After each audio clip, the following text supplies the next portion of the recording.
What does Lethal Company hide off camera from the player while exploring the new moons Adamance, Embryon, and Artifice? Lethal Company is a terrifying and comedic multiplayer horror game where you and some friends must fly to various abandoned moons to collect junk while working for a questionable company. Today we'll be taking a look at some stuff we're not typically supposed to see, and even some out-of-bounds content. We'll be breaking some things too along the way, as we create situations that we'd never encounter in normal gameplay. For example, what would happen if we witnessed 10 old bird mechs versus 500 forest keepers? Let's just say it gets chaotic. But I hope you enjoy today's look behind the scenes of this Lethal Company update. When you first start the game, you're able to go directly to the following moons right at the start: Experimentation, Assurance, Vow, Offense, March, and one of the newer moons, Adamance. We explored all the original moons already, so we'll be tackling Adamance, Embryon, and Artifice. So starting off, there's a scene that will occur when booting up the game. We're sitting in front of a computer in an office of some sort. There is a coil head in the background, but eventually the power goes out, which is then followed with an alarm going off. A light will appear behind us with the scene abruptly ending. Taking a look at this area from a different view shows that it's not that big of an area that we're loaded into. However, the first thing that caught my eye was this particular wall on the outside of the room. The wall's texture consists of an image of a calendar, which we can see inside, hanging on the wall normally. A bunch of days are crossed off with one being circled. I'm not sure what to make of the calendar, but there's also a silhouette of a person here, which I found to be curious. I don't remember seeing the figure in the doorway, but maybe it's solely meant for casting the shadow we can see from this angle. Regardless, I'd like to know who this person is, and if there's perhaps any significance behind it. Further exploring this area, we'll see a coil head sitting in a padded room and a random blank hallway. Unfortunately, I wasn't able to walk around in this area, but it was nice to check it out with the camera. Let's head off to these new moons though. For our first stop, we're going to head to Adamance, which you'll notice is the only new moon visible on the terminal when doing a search. This moon is abandoned, with a landscape of deep valleys and mountains, a home to a lively, diverse ecosystem of smaller-sized omnivores. It's an overall gloomy environment, but we can clear up the view and get a better look at the map. Normally, the center of the map wouldn't be filled with water, but we got stuck with the weather being flooded. Coming down here anyways shows there's a house here that we normally don't have access to. However, we're not missing much, as the only thing in here that can be interacted with is the light switch. When I was trying to break into this house, I noticed I was being attacked by a new friend. These flower snakes will attach themselves to you and will attempt to fly away with you. Of course, I'm sporting some good old invincibility, which made this encounter pretty funny. They picked me up multiple times and eventually pulled me out of the water. As you can see, these guys come in different shades, but don't let their cuteness fool you. They will drop you on your neck if given the chance. The fire exit can be found over in this area, where a questionable bridge is, but that's about it with the immediate outside area of the map. If the player wanted to, they could jetpack further out of the map, but there's really nothing worth doing out here other than burning daylight. Going inside, I came across a new trap that squashes anything caught under it for too long. I figured I'd have some fun and began spawning some enemies in to see how they do against this mechanism. I started with our mangled friends known as the Thumper. Of course, these guys stood no chance against this death trap, as you can see it clearly one-shots them.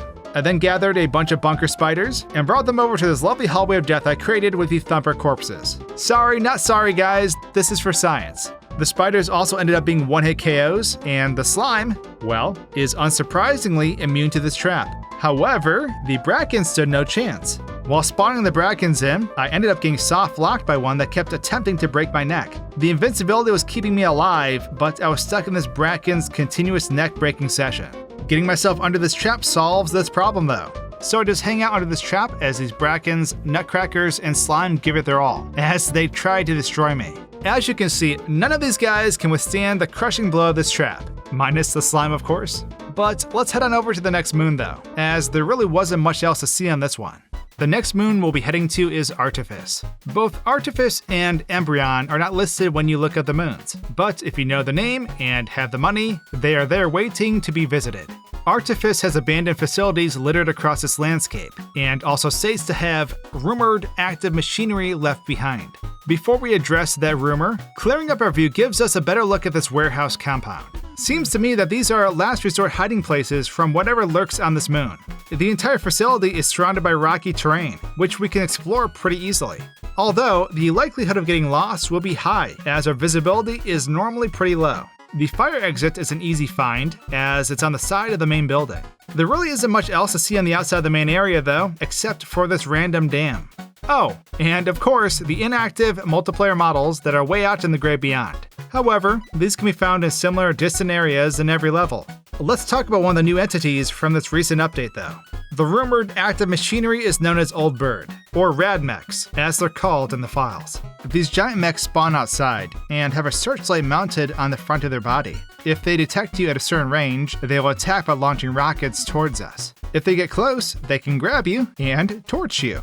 They can lose track of players quickly, however, and can't turn very fast. As you can see though, they are aggressive, from what I noticed. We're able to take quite a few hits from the rockets that this bad boy shoots at us. I figured one of the rockets would end up being the death blow, but instead, like an evil version of the Iron Giant, it takes off into the sky, locks onto my position, hovers over me, and proceeds to drop its 10-ton self on top of me, crushing every bone in my body.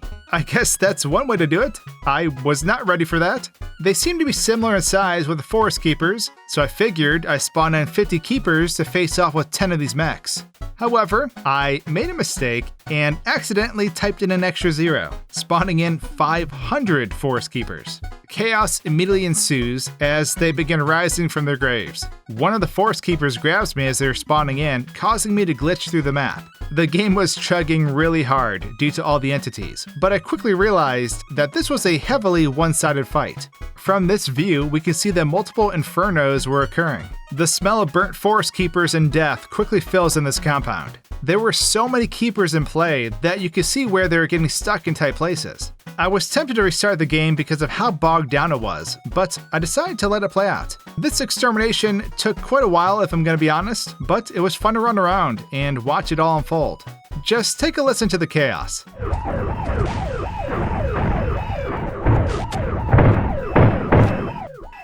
Towards the end though, there were so many dead Forest Keepers that you couldn't really even see the ground. I felt like I was in a Terminator movie, as I was running back to the ship to escape these T-800 wannabes. I then watched in horror as the ship took off from its graveyard of Forest Keepers. Rest in peace, my friends. I mean, I did orchestrate their demise, but I digress. Let's head to the final moon now, shall we? Heading out to Embryon, we'll see, like the rest of the moons, that this place is abandoned. It's a desolate location and is made of amethyst, which I thought was pretty cool. It's devoid of biological life, which makes sense, but as you can see, it's a fairly large open area, with a fire exit off to the right of the main structure. Here is what a zoom out of this map looks like though.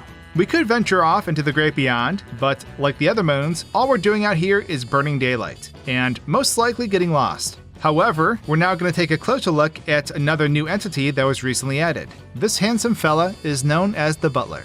These large, humanoid-like creatures will shuffle from room to room holding a broom, in which they use to clean the areas they traverse. When agitated, they will pull out a knife and pursue the player in a murderous penguin-like fashion.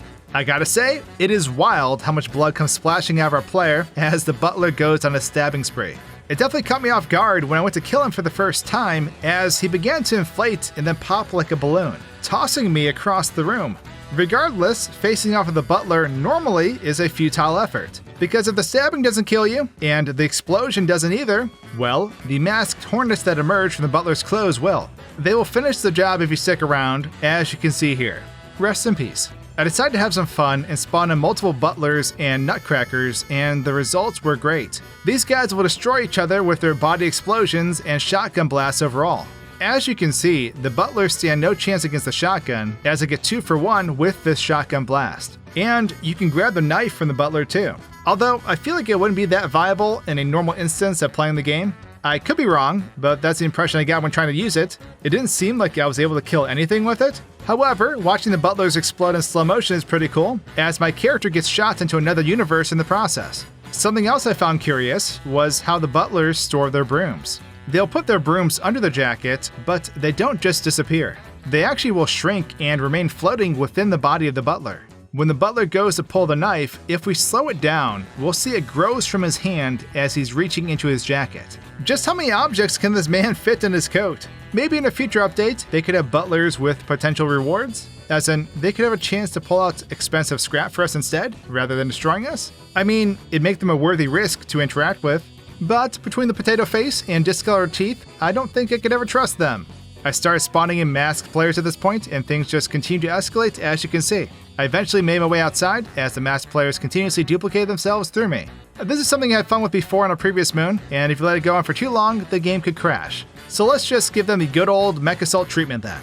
I decided to bring our mech friend into the fun. He of course begins to destroy them, and my horrific memories come flooding back in. Why did I spawn in so many Forest Keepers? Why? But with that, this concludes our game-breaking experience in Lethal Company's new update with Adamance, Artifice, and Embryon.